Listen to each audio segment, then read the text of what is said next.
want to start off with kind of just the career choice that you made of making this film. Because you're an actress, and to turn writer-producer.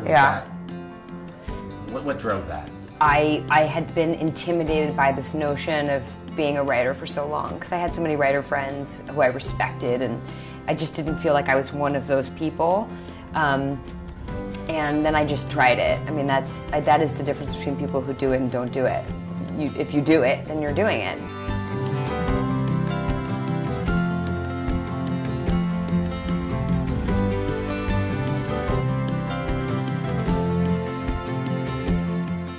I had always fantasized about that being the route that I take, writing, producing, being at Sundance, but I just didn't know if I was capable or if anybody cared. I've been lucky enough to get a lot of parts, but there's a similarity there. There's like an affability and a reliability in the characters that I played, and I wanted to do something different, and I thought the easiest way to do that, in a way, is to do it yourself.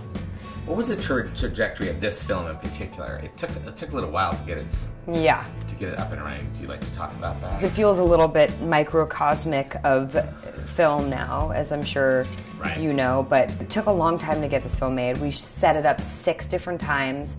We sold it to 2 major studios, and it took 3.5 years to make. I do feel ultimately, and I'm not just saying this because it's all I was left with, but I feel like the best version of the film got made, creatively, and I mean, obviously, budgetarily. I would have liked to have more craft service, but so be it, and not much suffered on screen for that. But it was challenging, and I don't know if it's, I think it's emblematic of the industry right now, but I also think the story that we were telling, it's not a typical romantic comedy. It doesn't have a typical happy ending. It's not a typical character that's like still adorable when she's in pain. There is a point in the movie when it becomes relentless, like her downward spiral becomes a little bit relentless. And even I sometimes watch a movie and I'm like, all right, enough, like get your shit together. But that was kind of the point. I do wonder, when I look at movies that are about breakups or heartache, I always, you want it to push as far as you actually feel it. And I don't know, I definitely don't think studios do that very often. Like, it's kind of like, I'm sad and my pink sweats are cute. And I'm eating potato chips. Like, I want to see more than that. So let's talk about Sundance for a minute.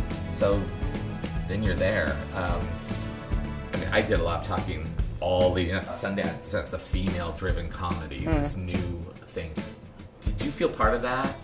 Because I made you part of that, whether you liked it or not. No, you were like and here's the examples. Oh yeah, I mean, I'm very happy to be a part of that. I'm in good company, so I'm happy to be part of that. I think that people do feel like they have to categorize a movement in order to enjoy the success of something, and I'm totally fine with that. I think that's just about, like, that's how our brains organize things. Like, women are now, they're like, you're not gonna do it? Okay, great, I'm gonna do it then. I'll write a movie and I'll star in it, and like, if you wanna come along, come along. So it's probably like part of that phenomenon, right? That like, guys are not really doing it for girls, so girls are doing it for themselves.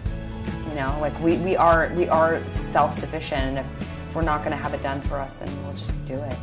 Probably even before that, in some ways, like Joan Crawford and that whole, there was lots of... For sure. With a lot more resistance, I'm sure. Yeah, it'd be a lot tougher. Yeah. A lot more of a push through. You have to be Joan Crawford. It'd be so cool for you to play young Joan Crawford. Oh my God. That'd be so cool. Just for the costumes. Just for the shoulder pads.